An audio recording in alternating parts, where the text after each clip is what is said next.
Assalomu alaykum qadrli obunachilar, bizni kuzatib borayotgan qadrli qadrdonlar. Sog'misiz, salomatmisiz? Ayniqsa Rossiya Federatsiyasida ishlab yurgan musofirlar.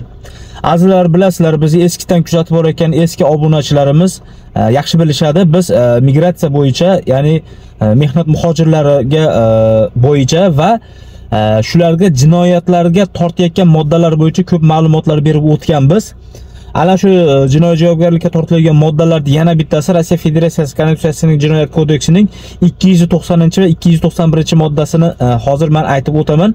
Chunki Rossiyaga kelganimga gideta 5 kun 6 kun bo'lgan bo'lsa, o'sha 5 kun 6 kunda ichida 10 ga yaqin xuddi mana shu murojaatlar bo'yicha, mana shu moddalar bo'yicha murojaatlar kelib tushdi. O'sha shunda ham boshlayaptimi deb. Xo'p, 290-modda, qaysi modda deydigan bo'lsa, 290-modda Rossiya Federatsiyasi Konstitutsiyasining Jinoyat kodeksining 290-moddasida pora olish, 291-modda pora berish. Mana shu moddalar bo'yicha juda ko'p bizni O'zbekistonlik, o'zbek zabon qadrdonlarimiz jinoyat javobgarlikka tortilyapti ekan oxirgi paytlarda. Sabab desa, oldin ko'chada bizni militsiya to'sib qolsa, kelishardik. Ya'ni kelishardik deganimizni o'zi ana shu moddalarga to'g'ri keladigan jinoyat edi. Ya'ni bir propiskangiz bazadan chiqmay qoladi, patentingiz suruvga o'tib ketgan, yo bir dokumentsiz ishlayapsiz, qanaqadir nima bilan birorta militsiya xodimimi yo birorta xodim keladigan bo'lsa tekshiruvchi. Kel, sen bilan kelishaylik, muncha pul beraman yoki muncha nima qilaman deb, xullas nimagadir kelishib, ana shuni qo'lidan chiqib ketilardi.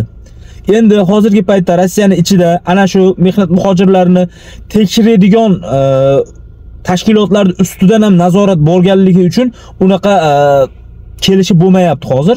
Unaqa jinoyatdan chiqib ketib bo'lmayapti. Ya'ni sizga ko'chada militsiya ushadi, dokumentingiz chataq.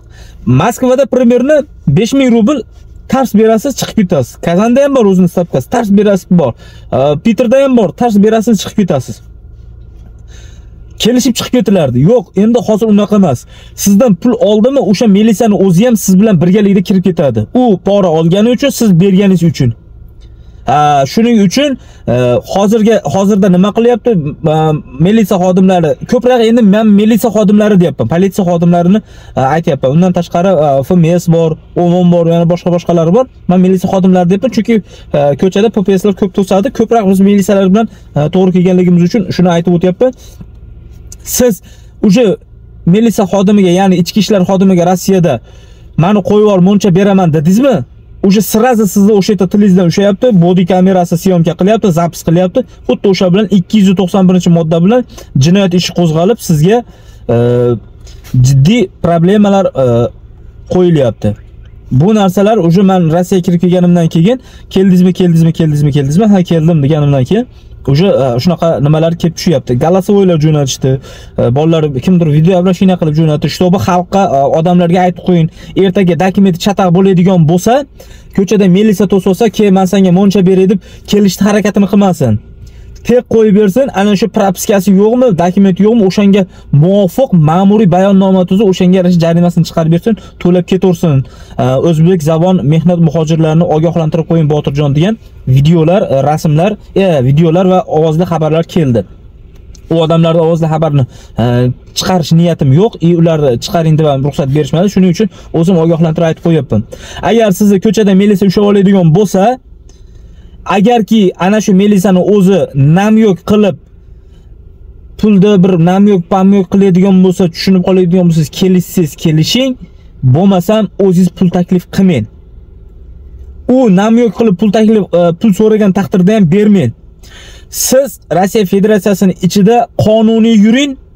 Sizni to'sib olgan davlat xodimi kim bo'lsa ham nima xohlasa qilsin, sirazi kameringizni yoqing, telefoningizni yoqing.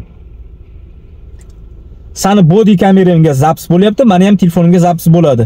Xo'p, men hozir Rossiya Federatsiyasining qaysi qonunini buzdim? Nima uchun menga jarima qo'llamoqchisan, nimaga bunaqa qo'llamoqchisan deb ayting. Chunki hozir shaffoflashdi. Ya'ni shaffoflashdi degani nima degani? Ayniqsa hozir misol uchun Kazan shahrining o'zida Kazanda o'zini militsiyalari tekshira olmaydi. Tekshiryapti. U yoqdan poytaxtdan nima kelgan? Tekshiruv kelgan bularning ustidan. Butun Rossiya bo'yicha shunaqa. Kazandagilar boshqa shahardagi xodimlarning ustidan tekshiruv. Shunaqa. Hamma bir-birini tekshirib yuribdi. Hamma u bu yerda ishlayotganlar deyapman. Hamma o'zidan cho'chib nima qilib qolgan. O'shaning uchun ilojini boricha mehnat muhojirlari qishloqcha qilib, dehqoncha qilib aytganda dokumentingizni zo'r qilib oling. Sizni tekshirgani kelgan odamga shuni dokumentingizni ko'rsating. Agar san unaqa ekan, palov modda bilan, piston modda bilan deydigan bo'lsa, dokumentingiz to'liqligiga siz uverinmisiz? Siz bemalol qo'rqmasdan tortishing.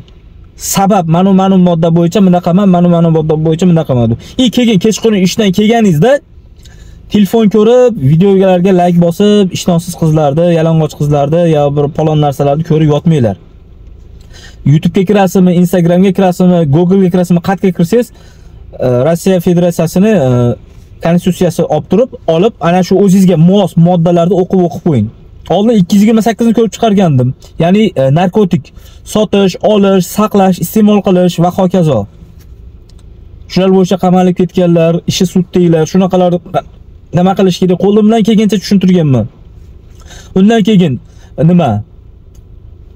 Moddasi ismi chiqdi. Iznasilstvo, zo'rlash, ya'ni voyaga yetmagan qizlarga tegajonlik qilish, ichib olib Rossiyaga kelgandan keyin ko'pchilik xotini yo'q qiynaladi, alamini ichkilikdan oladi, ichib olgandan keyin ko'tiqichib ko'chaga chiqib ketib, qaysidir qizga tegajonlik qilib qo'ygan, yana nimadir qilib qo'ygan, shunaqalar bilan qamalib boshiga problemalar orttirib ketayotganlar.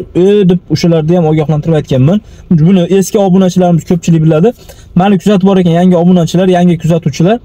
Diqqat bilan videolarni ko'rib boradigan bo'lsalaring, har bitta bizni chiqarayotgan videoyimiz Rossiya Federatsiyasida ishlab yurgan mehnat muhojirlari uchun foydali, xudo xolasa foydali. Foydasiz narsa chiqarmaganman, Xudoga shukr, shu kungacha. Shuning uchun xushyor bo'linglar azizlar, xushyor bo'linglar. Sizni ko'chada grajdanskiy formada ham sizni to'xtatishlari mumkin. Chunki migratsion xodimlari formada yurmaydi, yana Facebook formada yurmaydi. Umumonlar maskasi bir nimalari bor. Ko'p xodimlar bir formada yurmaydi.